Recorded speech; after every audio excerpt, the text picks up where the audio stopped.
तुम्ही मला प्रश्न विचारताय, बालरोगतज्ञ डॉक्टरकडून सायंटिफिक माहिती घेतायत, पण प्रत्येक पालक तसं करत नाही.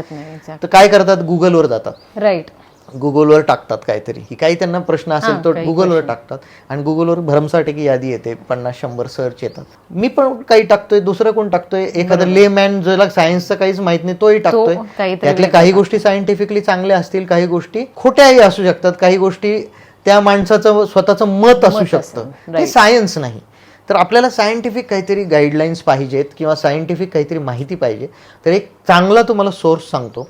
आमची जी संघटना आहे, म्हणजे बालरोगतज्ञ डॉक्टरांची संघटना MHA-IAP, तर ती MHA-IAPची वेबसाईट आहे, त्याच्यावर जायचं आहे. पेरेंटल गाईडलाईन्स म्हणून आहे, की मूल रात्री बिछाना ओला करतंय, सू करतंय, तर काय करायला पाहिजे त्याची माहिती आहे मराठीमध्ये. अशी प्रत्येक वेगवेगळ्या आजाराचे खूप सगळ्या गाईडलाईन्स आहेत त्याच्यावर मराठीमध्ये.